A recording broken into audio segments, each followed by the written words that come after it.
सांभाळण्याची जबाबदारी मला महायुतीच्या सरकारमध्ये मिळाली. पुन्हा एकदा महायुतीचं सरकार जोमाने कामाला लागलेलं असताना राज्याचे मुख्यमंत्री फडणवीस साहेब, उपमुख्यमंत्री शिंदे साहेब आणि आदरणीय आमचे नेते आणि उपमुख्यमंत्री दादा यांच्या मार्गदर्शनाखाली मंत्रिमंडळामध्ये आणि या विभागामध्ये अधिकाधिक चांगलं काम करण्याचं उद्दिष्ट आहे. एका बाजूला जर आपण सकारात्मक दृष्टिकोन ठेवला तर निश्चितपणाने एक वेगळ्या पद्धतीनं आपण काम करू शकत असतो.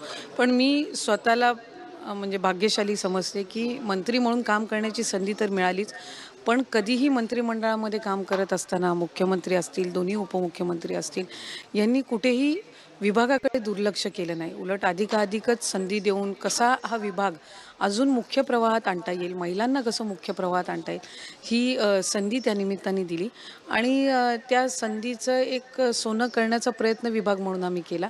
त्याचे पडसादही सकारात्मक उमटले.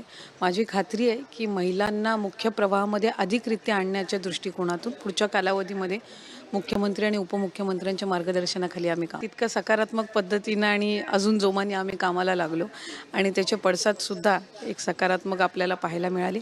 महिला खास करून जर आपण बघितलं तर महिलांमध्ये या योजनेसंदर्भातला एक आनंद आहे.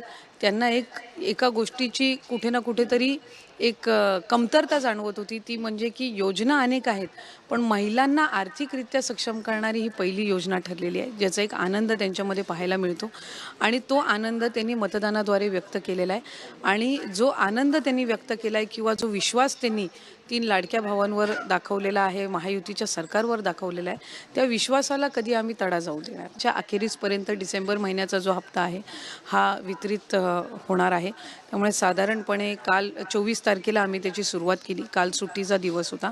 आज पुन्हा एकदा ती प्रक्रिया सुरू झालेली आणि पुढच्या 3-4 दिवसामध्ये डिसेंबर महिन्याचा जो हप्ता आहे तो ज्या लाभार्थी महिला आहेत, गेल्या वेळेला 9 ऑक्टोबरला 2,34,00,000 महिलांपर्यंत आम्ही पोहोचलो होतो.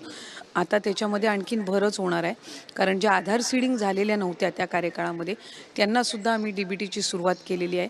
त्याच्यामुळे डिसेंबरचा हप्ता तर पोचेलच आणि मग नवीन वर्षाचा जानेवारी महिन्यातला सुद्धा ज्यावेळेला मुख्यमंत्री महोदय त्या संदर्भातल्या सूचना किंवा मंत्रिमंडळाच्या बैठकीमध्ये ठरेल जी तारीख, त्या तारखेला जानेवारी महिन्याचा सुद्धा हप्ता त्यांच्यापर्यंत पोचेल.